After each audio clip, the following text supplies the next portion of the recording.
우리 사도신경으로 신앙 고백하심으로 6월 28일 금요일 새벽 기도회를 시작하겠습니다.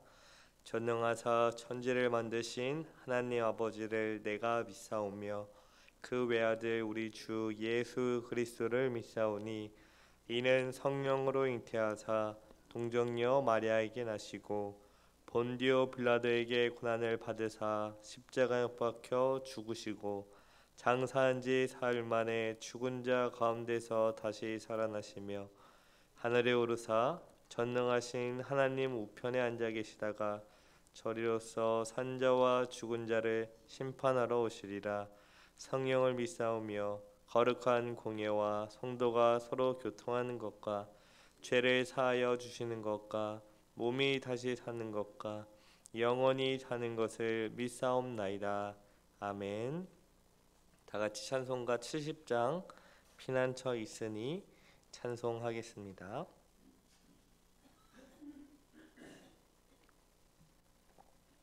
찬송가 70장입니다. 피난처 있으니 환난을 당한 자 이리 오라. 땅들이 변하고 물결이 일어나 산 위에 넘치되 두렵잖네. 이방이 떠들고 나라들 모여서 신동하나. 우리 주 목소리 한 번만 바라면 천하의 모든 것 망하겠네. 만유주 하나님 우리를 도우니 피난처요. 세상의 난리를 그치게 하시니 세상의 창검이 쓸데없네. 높으신 하나님 우리를 구하니 할렐루야. 괴로움이 심하고 환난이 극하나 피난처 되시는 주 하나님. 아멘. 기도하겠습니다. 거룩하신 하나님 아버지, 이른 새벽부터 주님 앞에 나와 주님을 찬양하며 주의 말씀을 들으며 주님께 우리의 모든 것을 아뢰 수 있게 하시니 감사합니다. 우리의 이 세상에 여러 가지 고난과 환난과 또 고통 속에 살아가지만 우리와 함께 하시고 우리를 주의 말씀으로 인도하시며 우리를 영원토록 선한 길로 인도하시는 그 하나님을 바라보고 의지합니다. 아버지, 비록 우리의 삶이 우리가 원하고 또 계획하고 기대한 대로 흘러가지 않을지라도 우리의 뜻과 생각보다 하나님의 생각과 하나님의 뜻이 이루어지기를 늘 소망하며 주님이 우리의 소망됨을 믿음으로 인내하며 나아가는 우리 모두가 될 수 있도록 인도하여 주시옵소서. 하나님 아버지, 우리에게 무엇이 정말로 소중한지, 우리에게 있어서 반드시 있어야 될 것이 무엇인지를 늘 주님 앞에 여쭤보고 또 주의 말씀으로 깨달아 우리가 항상 그것을 추구하며 나아가기를 간절히 소망합니다. 이제 주님의 말씀을 듣습니다. 성령 하나님께서 조명하여 주사 주의 뜻을 알게 하시며 그 뜻에 온전히 순종하는 우리 모두 되게 하옵소서. 감사드리며 예수 그리스도의 이름으로 기도드립니다. 아멘. 우리 하나님 말씀을 다 같이 보겠습니다. 창세기 18장 1절에서부터 15절 말씀을 다 같이 보도록 하겠습니다.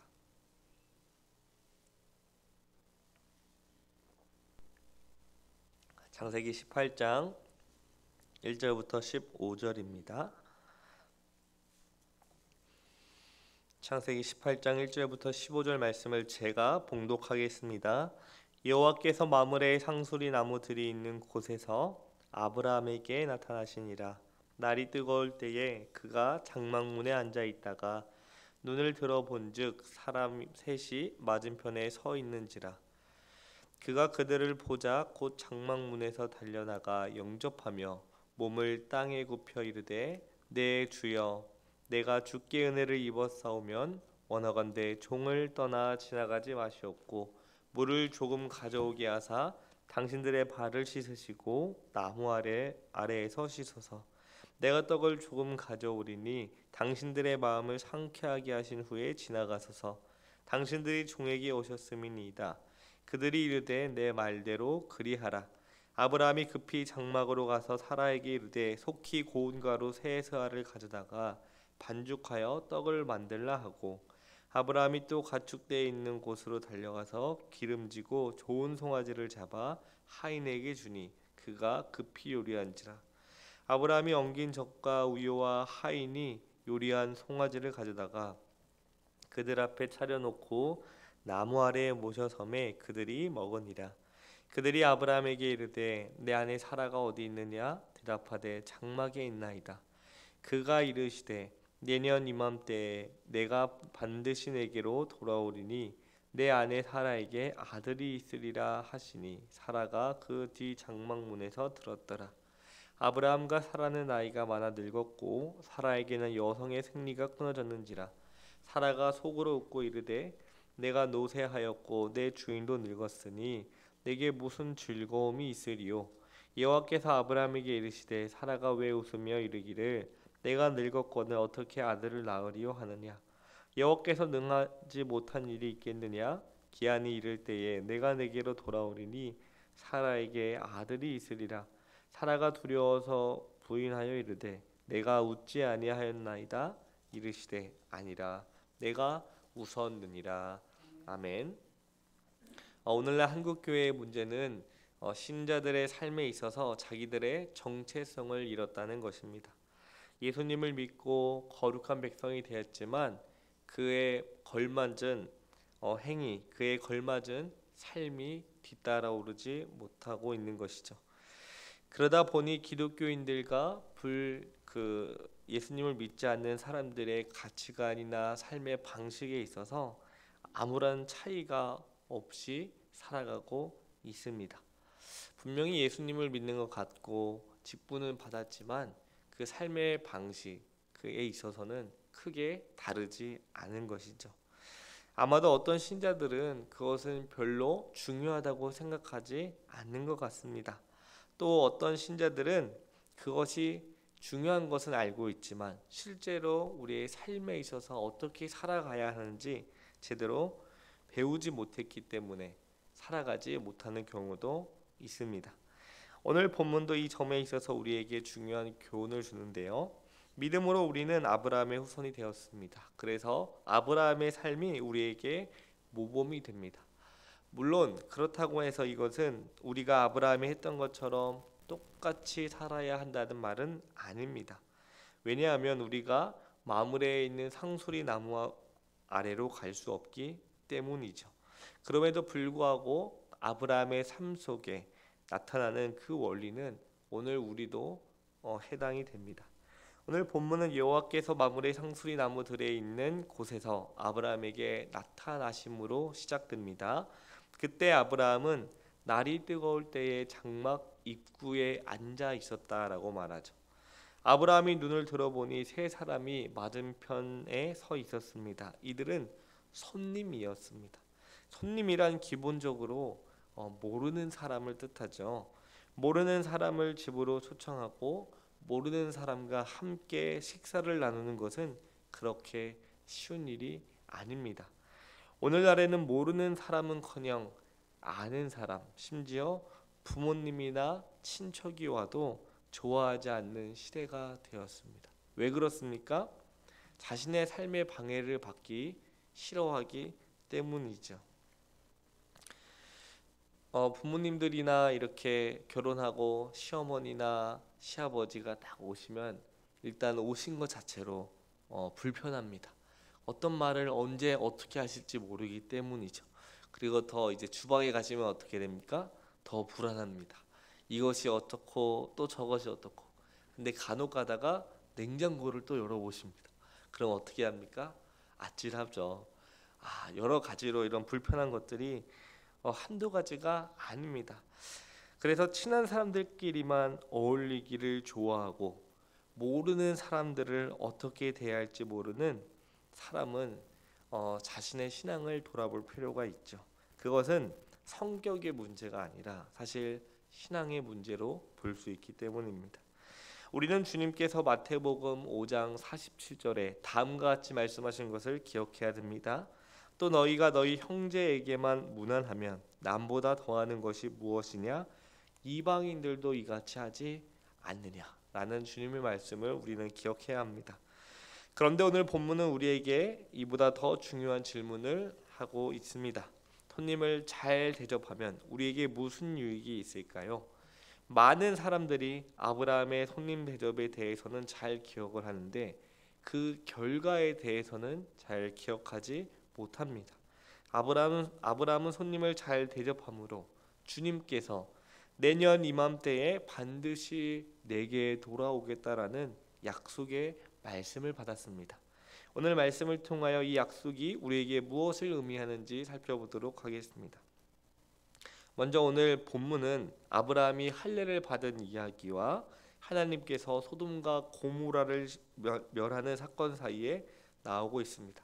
그러니까 창세기 17장에서 하나님께서 아브라함에게 할례를 행하라는 그 언약의 표를 주시고, 그리고 18장 16절부터 시작되는 소돔과 고모라를 멸하는 그 사건 사이에 오늘 이 말씀이 있다는 것을 기억해야 합니다. 또 이 할례는 이스라엘의 정체성을 보여주는 외적인 예식이었는데 이 예식은 아브라함뿐만 아니라 아브라함에게 속한 모든 남자가 참여했습니다. 이 예식을 통해 아브라함 가족은 이방인들과 완전히 구분되었습니다. 앞으로도 이스라엘 백성들은 할례를 통해 이방인들과 구별된 자로서 하나님의 선택을 받은 자들로서 살아가게 될 것입니다. 그렇다면 이렇게 구별된 자가 이 세상에서 어떻게 살아야 할까요? 하나님께서는 아브라함을 방문하시고 식사를 하신 후에 말씀을 주셨어요. 하나님은 할례를 통하여 아브라함과 언약을 맺으시고 이제는 친히 찾아와서 그의 백성과 함께 그 식사를 통해 언약의 유익을 풍성하게 누립니다. 사실 이 사건은 세례와 성찬이 밀접하게 연결된 사실입니다. 세례를 받은 신자들은 성찬과 말씀 속에서 하나님과 깊은 교제를 계속 해나가야 한다는 것을 우리에게 알려줍니다. 우리는 다음 장 19장 창세기 19장에 소돔 사람들이 새 나그네들을 어떻게 대하였는지를 보게 됩니다. 그들이 소돔 성에 들어왔다는 소리를 듣고 나이를 막론하고 모여들기 시작했습니다. 그런데 그들이 모인 이유가 무엇입니까? 하나님이 가장 싫어하신 동성애를 하기 위한 것이었어요. 그러니까 나그네, 즉 외국인은 가장 힘이 없는 존재들이었습니다. 법으로 안정이 보장되어 있지 않는 그런 사람들이 바로 나그네들이었죠. 소돔 사람들은 그런 신분의 나그네들을 잘 대접하기보다는 그들을 착취하여서 자신들의 욕구를 채우려고 하였습니다. 나그네들에 대한 아브라함의 태도와 소돔 성 사람들의 태도는 많은 차이가 있습니다. 여기서 우리는 신자들의 정체성을 보게 되죠. 아브라함은 자신이 하나님께 받은 복이 무엇인지 알았습니다. 할례를 통해 그 복을 확신한 것이죠. 그 복 중에 하나는 자신을 통하여 천하 만민이 복을 얻을 것이라는 사실이었습니다. 아브라함은 그것을 믿었고 그 믿음이 오늘 사건을 통해서 그대로 나타났습니다. 바로 손님들을 복되게 한 사건이죠. 이 사람은 이전에 보지 못한 사람들입니다. 그들이 누구인지 잘 모릅니다. 하지만 이들을 아주 귀하게 대접했던 그 이유가 바로 나타난 것이죠. 창세기 18장 1절을 보시기 바랍니다. 여호와께서 마므레의 상수리 나무들이 있는 곳에서 아브라함에게 나타나시니라. 날이 뜨거울 때에 그가 장막문에 앉아 있다가 아브라함은 그때 마므리 상수리 숲을 근처에 자리를 잡고 있었고 장막문에 앉아 있었습니다. 시간은 정오였습니다. 이것은 창세기 19장 1절의 롯과 비유가 되는데요. 19장 1절에 보면 롯은 소돔에 있었고 시간은 날이 저물 때였습니다. 롯은 성문에 앉아 있었습니다.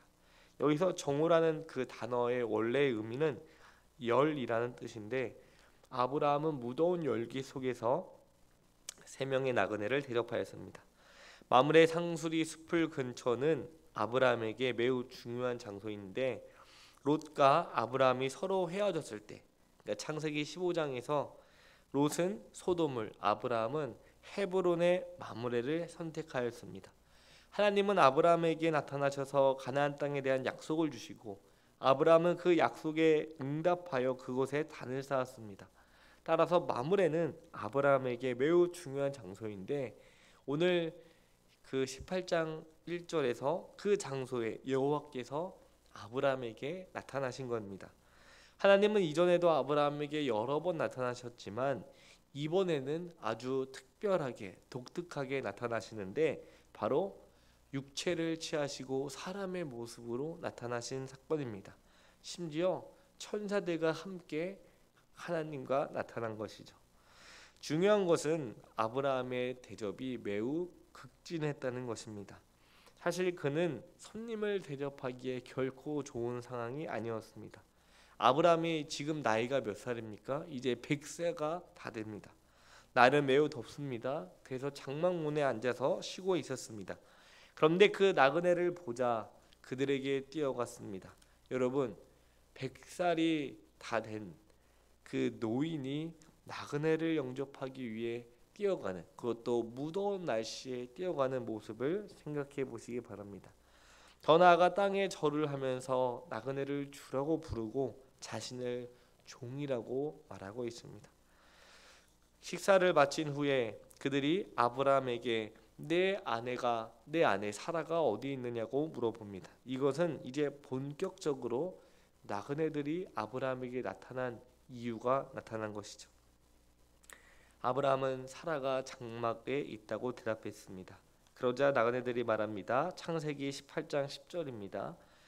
나그네들은 내년 이맘때에 내가 반드시 내게로 돌아오리니 내 아내 사라에게 아들이 있으리라 하시니 사라가 그 뒤 장막문에서 들었더라.